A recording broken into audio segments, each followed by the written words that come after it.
जिस तरह अहले ईमान हजरे अस्वद को चूमते हैं, आपने देखा रश होता है हजरे अस्वद पे चूमते हुए, और जिस मुसलमान को मौका मिल जाए चूमने का, वो चूमकर जब निकलता है तो खुश होता है ना कि मैंने हजरे अस्वद को चूमा है, मैंने उस पत्थर को चूमा है जिस पत्थर के सामने अमीर उमर ने आकर कहा था, जानता हूं तू पत्थर है, तेरे हाथ में नफा नुकसान नहीं है, तुझे चूमता इसलिए हूं कि मैंने मोहम्मद को चूमते देखा था सल्लल्लाहु अलैहि वसल्लम, जिसके बारे में मेरे आका ने कहा था ये पत्थर क़यामत के दिन आएगा, इसकी दो आंखें होगी, ये अहले ईमान को तलाश करके उनकी सिफारिश करेगा और इसकी सिफारिश कबूल करके अल्लाह उनको जन्नत अता फरमा देगा।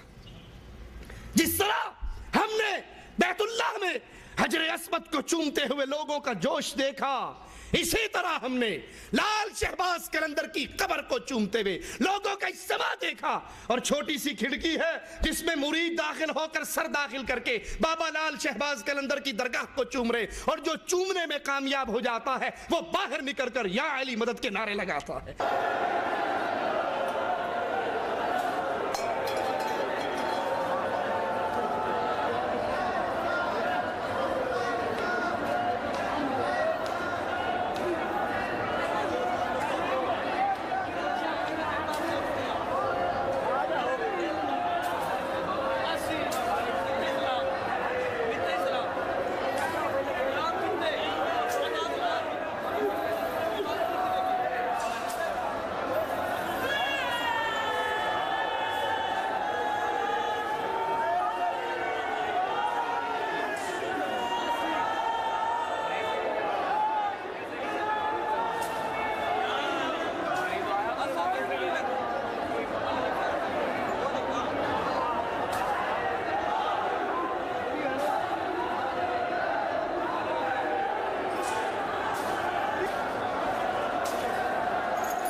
ला हौला वला कुव्वता इल्ला बिल्लाह।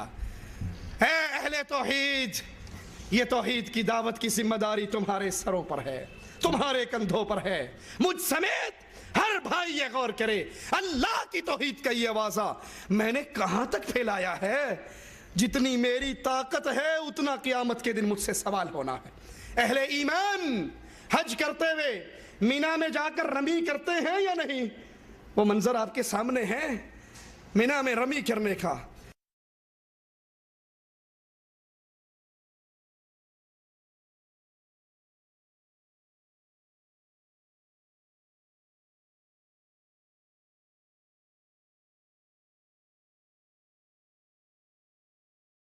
अफसोस, सद अफसोस, हमने दावत तौहीद को छोड़ दिया।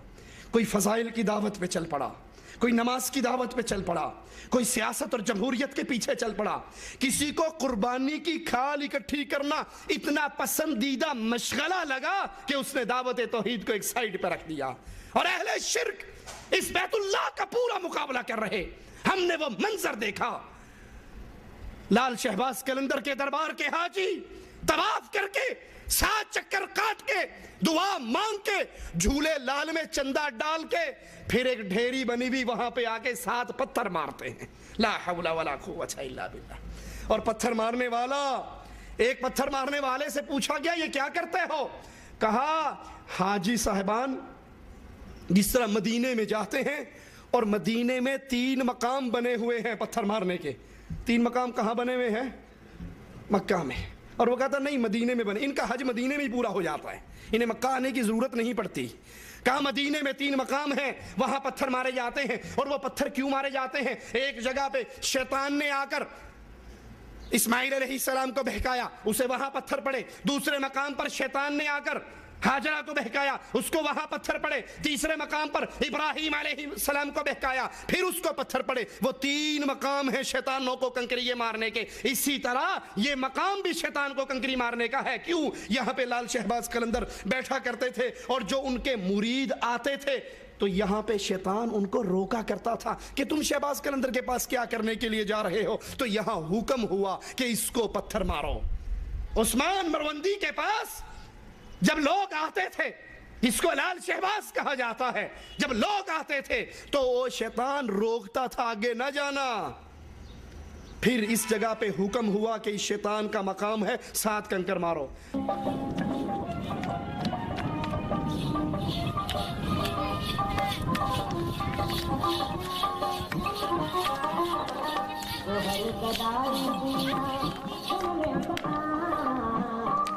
बाबा जी हेलो जी। शैतान है जी, इसको लोग जो साथ साथ कैंकरियाँ मारते हैं आगे इधर, और जो बाकी जो साथ साथ जो नज़र आ रहे हैं वो 4 चिराग हैं इधर के, जिधर लोग आके सलाम करते हैं, इसलिए इनको पत्थर मारते हैं। रस्म है यहाँ की। ये कसाई लोग हैं, इन्हों पे रस्म है, यहाँ पे पत्थर मारोगे ना तो इसकी दुआ कबूल होती है यहाँ से। ये कसाई लोग हैं ना, इन्हों पे पत्थर मार रहे, ये दुनिया देख रहे हैं आपको दी।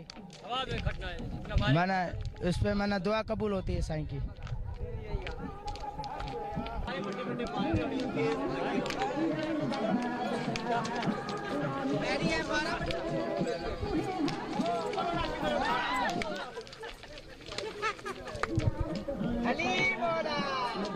जी असल बात ये है एक्चुअली बात ये है कि जिस तरह हाजी साहिबान मदीना शरीफ जाते हैं ना, तो उस जगह पर 3 मुकाम बने हुए हैं शैतान के। उस जगह पर शैतान के 3 मुकाम बने हुए हैं। एक जगह पे उसने जाके हजरत हाजरा को वर्गलाया, वहाँ पर उसे थप्पड़ पड़े वो मुकाम है उसका, वहाँ पे वो आया था। एक मुकाम है जहाँ पर उसने हजरत इस्माइल को वर्गलाया कि ये तुम्हारा बाप है, तुम्हें ज़बह कर देगा, वो भी मुकाम है। उस जगह पर भी उसे थप्पड़ पड़े, उसे लान तान हुई। और तीसरा मुकाम है जब हजरत इब्राहिम के पास गया और उन्हें जाकर वर्गलाया कि तुम क्या करने लगे हो, 70 साल बाद अल्लाह ने तुम्हें बेटा दिया और वो बेटा तुम ज़िबा कर देने लगे हो राय खुदा में। इसी तरह ये मुकाम है उसी शैतान का। वो 3 मुकाम अभी कायम है और अलहाज साहिबान वहाँ जाकर उन्हें 7 कंकर मारते हैं। वो जगह शैतान के लिए मुख्तस हो चुकी है। इसी तरह यहाँ पर जो हजरत कलंदर की प्रिया सरकार को मिलने आते थे, हजरत उस्मान मरवंदी रहमतुल्लाह अलैह को जो ज़ाहिर आते थे उस वक्त, ये उनको वर्गलाता था। और कुछ एक दफ़ा अल्लाह ताला के नेक बंदे कहा जाता है कि यहाँ पर आए और उन्होंने आगे जाने के लिए रास्ता तलब किया तो कहने लगा यहाँ पर क्या तुम्हें मिलेगा, तुम अल्लाह अल्लाह करो, अल्लाह से बड़ी तो कोई चीज़ नहीं, पर हम मानते हैं अल्लाह से बड़ा कोई नहीं, लेकिन अल्लाह ताला की ज़ात भी किसी का पल्ला पकड़ने मिलती है। शैतान ने यहाँ पर आकर उन्हें वर्गलाया, उन्होंने यहाँ पर उसे लानत की। इस वजह से यहाँ पर आकर पत्थर मारने से वो रस्म भी पूरी होती है और अल्लाह ताला की ज़ात अक़दस से सवाब के तलबगार बनते हैं तमाम मुसलमान। हम कहते हैं वो जो हज का मकाम जहाँ पे 7 कंकरियाँ मारी जाती हैं, उसका हुक्म तो हमें मुहम्मदुर रसूलुल्लाह ने दिया। खुदू अन्नी मनासिककुम, हज के तरीके मोहम्मद अलैहिस्सलाम ने हमें सिखाए और वहां मारे जाते हैं। तुम कहते हो कि हाँ यहाँ पर भी लाल शहबाज कलंदर के दरबार पर भी 7 कंकरियाँ मारने का हुक्म हुआ। अल्लाह का वास्ता देकर पूछता हूँ, ये हुक्म कुरान में हुआ या हदीस में हुआ या ये वही तुम पे उतरी? ये हुक्म कहाँ हुआ और किसे हुआ?